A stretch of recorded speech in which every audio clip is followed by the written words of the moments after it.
Stephen Carlin. I'm the team leader, and I'm in charge of the 3D environments. My name is Alexander Montgomery. I'm the concept artist of the team and animator of the bee character itself. My name's Kieran Carr. I'm in charge of pre-production, script writing, and storyboarding, of course. And what's going to be your role in the animation? My role in the animation will be to animate props and animate over certain, certain angles. Ideas. So, how do you guys feel about the bee idea? Well, initially I wanted to work with like deforestation and the impact it has on the environment, but I would say the bees is an interesting angle to approach. Yeah, I'm just interested in bees. Initially, I wanted to do something about, beekeepers and the threat to bee colonies. But now, I just want to show how bees are interesting for animation. Personally, I don't really want to do bees, but I mean, instead I was more hoping to do either climate change or active like sport. And I was hoping to do a bit more 3D animation and using humans because that's what we've been learning what to do.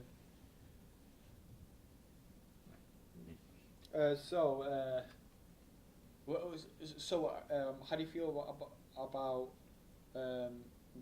the idea we're doing now then? Well, I feel like we can work with this idea, because the idea in general is basically a fast-paced animation moving in a sort of roller coaster type format, showing the bee's journey back to its home, with a few facts appearing along the way. And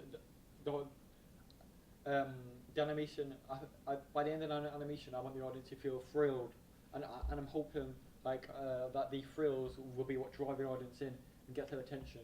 I feel it could be especially effective against kids.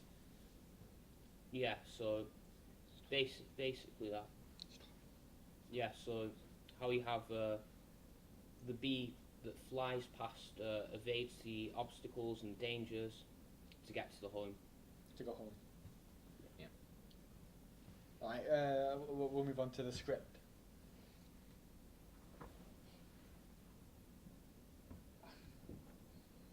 So, your first version of the script, where there's a lot more solo effort this one.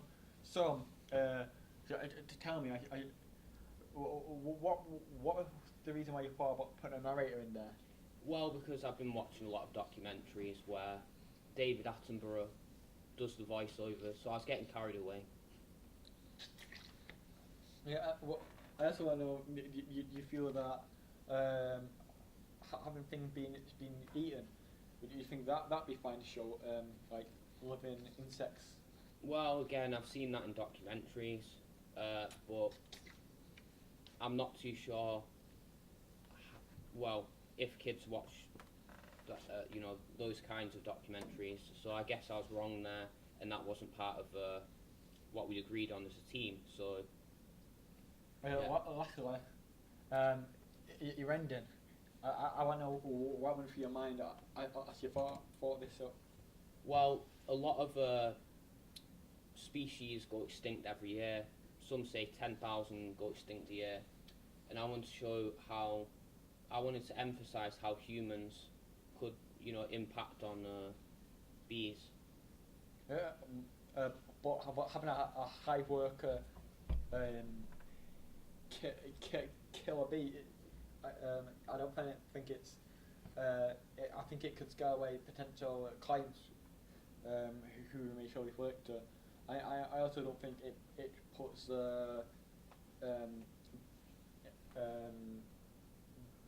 bee workers in a good light. I prefer for all the good that they do in helping preserve bees. And it's sort of diverting away from what we have in mind, which is showing how important bees are to the world. And to say that the beekeepers are the enemy, it's essentially not the sort of thing you want to go about, especially if you're approaching your clients. How do you feel the script had gone as you moved on from there? Well, I feel as though it's improved. One of my favourite bits is the action from the bird scene. What are you, Alex? Do you have any favourite scenes? Well, I would say in the new script, which is better refined, I'd say my favourite scene might have to be the bee narrowly avoiding the dog chomping down on it. If I had to say a favourite scene, it should have to be in a garden where the bee had to avoid three humans at the panic or over the bee approaching. Script-wise, I'd say you definitely improved. I mean, considering you're not an actual scriptwriter, that yeah, I gave you a better help at the end. Went over it, and I feel we've got something we can work with now. Alright, we'll move on to storyboarding. Well, initially, I don't think storyboarding went well because it lacked, direction for where the bee was to travel. There was very few arrows, and also it wasn't quite readable.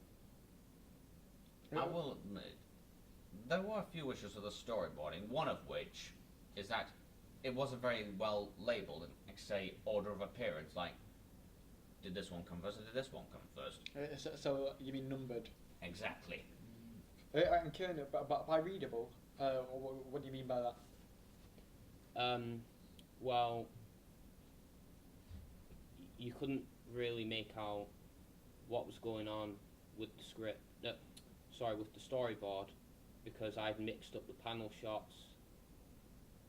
And also I hadn't drawn enough motion. Yeah, I do feel that was definitely one of the bigger flaws in your early storyboard. Is they lacked a lot. They lacked the motion, and then how they beat it from one scene to another. I also feel another flaw of yours is that you've done some storyboard where nothing happens really. Like sometimes you just overwork yourself doing one where there's not enough reason to have it. I also feel that you took far too long doing storyboards, and that can't be one of the main that you want to improve on in the future.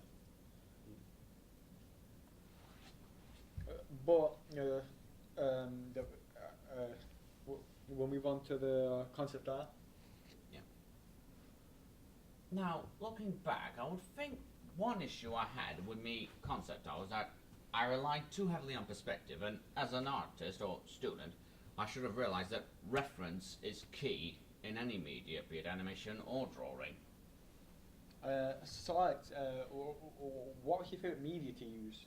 I would say digital painting, because basically it gives me more things to work with and produce pretty good quality work, because lately I've been trying to refine my skills, and this module's given me a chance to do that, be it simple or detailed. Do you feel you're saying like you've improved? So how do you think you've improved then as an artist? Well, I would say my understanding of grass has improved from, like, say, that sort of just lines on green background to like that moss on the ruined shed. But I would say out of all of them, my favourite would have to be the woodlands, as it incorporates different types of brushes and looks like the sort of thing a concept artist would paint. One thing I want to ask you is, what software did you use to create your digital work? I used the software called Clip Studio Paint, Photoshop's distant relative. It's more artistic cousin. Boo. Kieran, do you have any favourite concept art pieces? Yeah, I liked the pond concept because the reeds really bring out the location, as does the shape of the horizon. I also I like the medium in which it's done. For the concept art, I mean, you can tell where you've researched a lot and where you haven't. Such as the football net, where you put a net in a net. Yes, all right. But my favourite piece would have to be your shed piece, the old man garden, because I feel it really sees the persona of who garden is. Like the garden reflects who the guy is. Like he's got a bit older now, like, and he was someone who said he'll do all this, like that's why he got the garden shed and stuff. But since the garden's not well maintained, like he just saying it, but he never gets around to actually doing it. And I feel like that kind of his life, and you see that very well. My second favourite piece would have to be the Spunker garden, because I think that also it says who the owner of the garden is. A smart, rich businessman who like to keep well organised. We'll move on to research. So, how do you think your research helped you, Alex? Well, I would say the research has helped me to better refine my understanding of what scene I'm trying to create in the concept art, and give me a clear idea of what sort of props or style to approach my concept artwork in. Do you take liking to a particular artist or style? Or Well, I would say I took a particular liking to the sort of simple shape styling of how we designed the B logo, as that's sort of aiming to what we're trying to achieve, which is a simple animation. But for research, I also took gathered some research for the 3D environments, which I'm going to move on to during production, and I do really think it helped me convey what I'm going for the same way your research helps, so I can understand where you're coming from with your work and what you're aiming for. I did all the other research into like what kind of spiders, birds. I researched. So Alex, how do you feel like looking at research that has helped you? Well, I would say researching has helped me get a better idea of how to create the scene I want to make, and it also has provided me with a better perspective on how we want the scenes to look. Do you have any favourites, artists or style which you found from your research? Well, I would say my favourite sort of style would have to be the graphical style that we used to sort of develop and design our logo, since it's essentially what we want our animation to be, clean and simple. I also looked at research for going into production for the 3D environments. I feel that I know a better idea of what to look for and what to do, and I feel like using Pinterest in general, where all of us can put ideas and look at each other's inspiration. It helped me know where you guys are coming from, and so I can understand what you're going for. And I also did some other research into like what kind of spiders, birds, dogs, bees, to know what to put into the animation. I looked a bit into bee extinction, where it's essentially a blame game at the moment, where everyone's blaming each other, so no one take responsibility. So I'd rather not get involved in that, and that's why I moved the idea a lot more into why bees are important. Yeah. We'll talk about management then. Right. So how do you feel I've been as leading the project? I would say you've been an effective team leader, and you've given us feedback when we need it, and given us a clearer steer on what we need to produce in terms of, like, say, my concert work or Kieran's thumbnails. Yeah, I'd say you've been very critical, especially when it comes to time management. But then with keeping schedule, I tend to be either 2 days ahead or 2 days behind. But Trello always comes in handy. How do you find the schedule, Alex? Well, I found the schedule to be reasonable and doable, considering how we've mapped out what tasks we need to do and when we need to do them by. So I feel that looking at Trello, it helps me think that I'm not too far behind, or have I gone too far ahead. Overall, how have you been? Have you been far behind a bit, or have you always been ahead? Well, there are times I feel like I'm falling behind on the concepts, but otherwise I feel I'm keeping to the scheduled deadlines. Well, we'll move on to The previous. actually. First, in management, I was the one who took care of making the Google Drive for file management, Trello, and sorting out scheduling, discussing when you think it'll be a realistic time, and Pinterest, where I first put like artwork up, so you guys could see what I'm kind of thinking of, and then leaving it for you to go on. Next, we'll move on to the previous. So I feel that the previous has served its purpose. As you can see now, like what we're actually going for with the animation.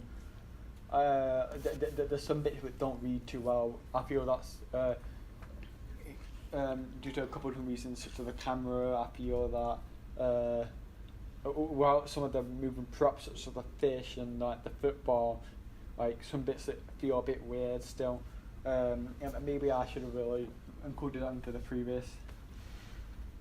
But overall, I think it's gone quite well. If I were to improve in the future, I'll just try and make sure to have a bit more of that animation in there, even if it's just static. Like, not even if it's just just moving. Yeah, how do you feel the previs is? Well, I'd say the previs is like visualizing what it is we have in mind for the animation, and it's sort of, it seems like what I've been picturing in my mind over these past couple of weeks, but improvement-wise, I'd say look at more than one angle, because it looks like we're just following the bee at a rather upside angle, rather than different angles from, like, say, looking at the side, or looking from above, or looking from behind. What are you, Karen?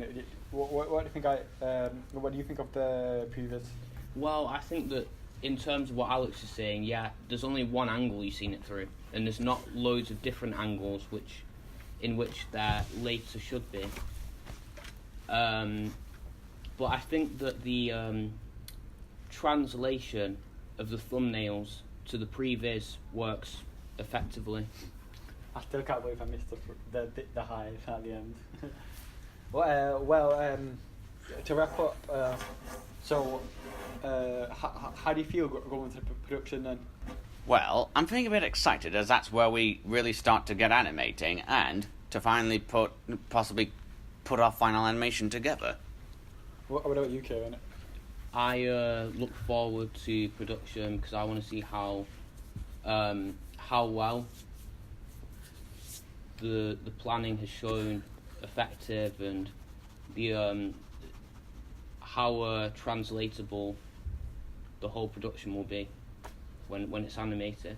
Alright, so finally, do you see any issue going into production? Well, I do have one or two concerns, one of which would be how we layer the 2D and 3D aspects together, plus schedule-wise, how far we are from our appointed deadline, since it's basically a race against the clock now. I would say there'll be difficulty with animating perspective and angles. I think going forward, I'm looking forward to doing a bit more work, because I was a bit more standoff. I'm a bit more on the management side during pre-production, but during production I have a lot more to do, so I can't wait for that. I feel that time. I feel that animation might overrun. Be a bit too long. I also feel that we might have trouble finishing within the time deadline now. So That's pretty much it.